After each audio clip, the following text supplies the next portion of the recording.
हिंदू पंचांग के अनुसार फाल्गुन माह के कृष्ण पक्ष की एकादशी उदया तिथि के अनुसार 24 फरवरी 2025 सोमवार को हो रही है।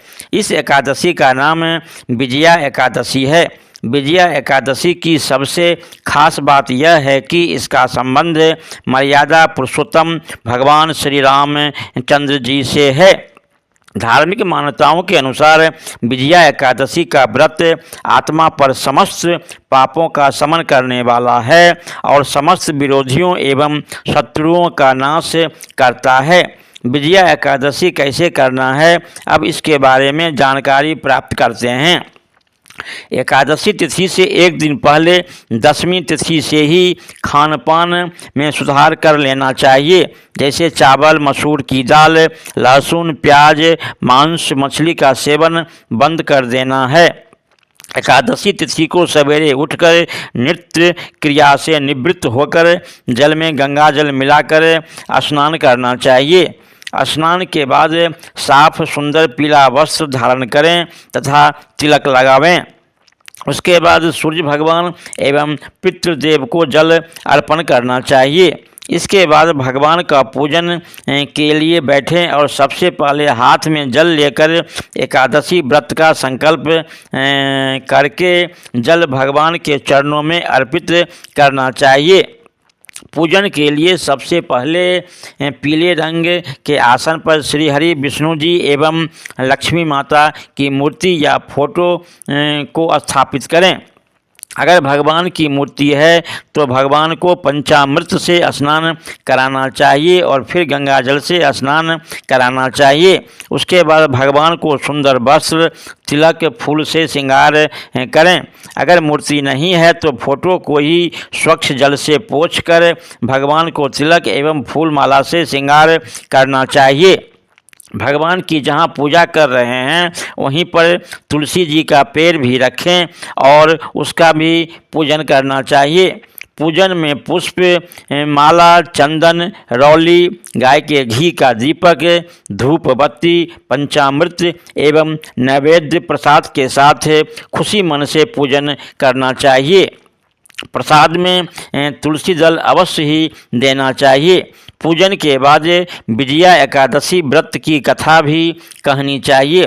कथा इस प्रकार है। श्री युधिष्ठिर महाराज श्री कृष्ण जी से पूछते हैं कि हे वासुदेव, फागुन मास की कृष्ण पक्ष में आने वाली एकादशी व्रत की महिमा जानने की इच्छा रखता हूँ, कृपा करके इसके बारे में बताएं।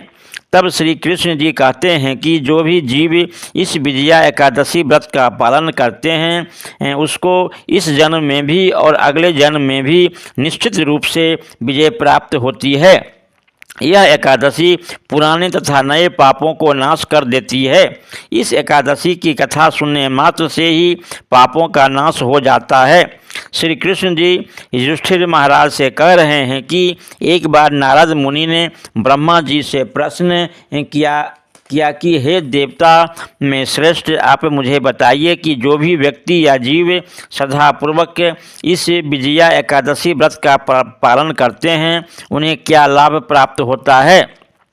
तब उत्तर में ब्रह्मा जी ने कहा कि हे नारद, इस एकादशी की विधि आज तक मैंने किसी से नहीं कही है।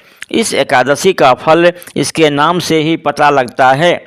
विजया एकादशी यानी जो समस्त मनुष्यों को विजय प्रदान करती है। इसकी कथा इस प्रकार से है।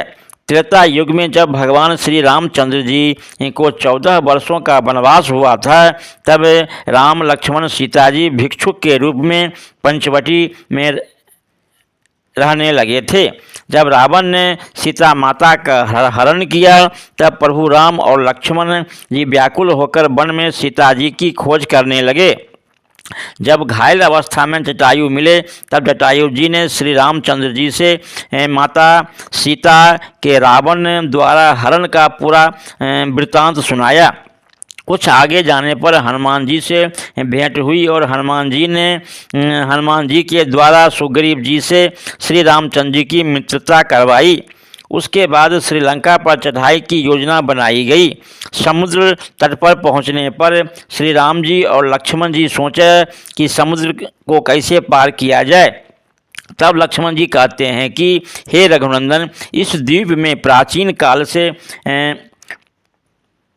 बकदालभ मुनि रहते हैं, उन्हीं से कुछ उपाय पूछा जाए। उसके बाद इस समस्या का जरूर ही कोई उपाय होगा। श्री रामचंद्र जी, लक्ष्मण जी और सभी लोग मुनि के पास पहुँचे। मुनि को प्रणाम करके अपनी समस्या मुनि के सामने रखा। तब मुनि जी ने कहा कि हे प्रभु, फागुन मास के कृष्ण पक्ष एकादशी करने से निश्चित ही आपकी विजय होगी। मुनि ने व्रत की विधि में बताया कि दशमी के दिन स्वर्ण, चांदी, तांबा या मिट्टी का एक कलश बनाएं और उस कलश में जल भरकर उस पर पंच पल्लव रखकर उसे वेदिका पर स्थापित करें। उस कलश के नीचे 7 प्रकार के अनाज रखें और ऊपर में जौ को रखें तथा उस पर श्री विष्णु जी का स्वर्ण प्रतिमा को स्थापित करें। एकादशी के दिन स्नादि से निवृत्त होकर भगवान का पूजन करें और सारे दिन भक्तिपूर्वक कलश के सामने ही बैठे रहें तथा रात को भी कलश के पास ही बैठें, जागरण करते हुए भजन करते रहें। द्वादशी के दिन नदी या तालाब के किनारे स्नान से निवृत्त होकर श्री विष्णु जी का पूजन करें और उस कलश को ब्राह्मण को दान कर दें। हे प्रभु, इस प्रकार अगर आप और आपकी सेना ऐसे ही एकादशी व्रत का पालन करेंगे तो निश्चित रूप से उन्हें और आपको विजय प्राप्त होगी। श्री रामचंद्र जी ने मुनि के कथनानुसार एकादशी का व्रत किया और इसके प्रभाव से उन्हें विजय प्राप्त हुई। भगवान श्री कृष्ण जी युधिष्ठिर महाराज से कहते हैं कि जो भी व्यक्ति या जीव इस कथा को पढ़ते हैं या सुनते हैं उन्हें अश्वमेध यज्ञ करने का लाभ प्राप्त हो जाता है। इस प्रकार कथा का श्रवण करना चाहिए। कथा कहने के बाद भगवान श्री हरि विष्णु जी की आरती करें। आरती के बाद प्रसाद का वितरण करें।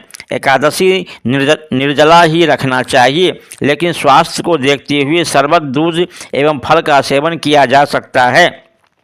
शाम के समय भगवान की संध्या आरती करें और भजन भी करना चाहिए। रात्रि में भजन करते हुए जागरण करने से बहुत ही फल की प्राप्ति होती है। द्वादशी के दिन स्नादि से निवृत्त होने के बाद सूर्य भगवान एवं पितृ देवता को जल अर्पण करें और श्री हरि विष्णु जी एवं लक्ष्मी माता का पूजन करें। तुलसी जी का भी पूजन करनी चाहिए। इसके बाद एक ब्राह्मण को भोजन कराना चाहिए या एक ब्राह्मण भोजन की वस्तु उत्सर्ग करके किसी ब्राह्मण को दे देना चाहिए। उसके बाद गंगा जल एवं तुलसी जल से पहले पारण करना चाहिए। भोजन करने से पहले गाय माता को भी रोटी देनी चाहिए। उसके बाद स्वयं भोजन करना चाहिए।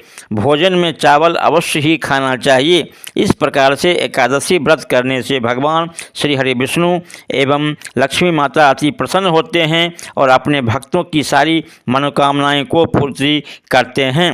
वीडियो अगर आपको अच्छी लगी हो तो चैनल को सब्सक्राइब एवं लाइक जरूर करें। जय श्री राम, जय श्री राम, जय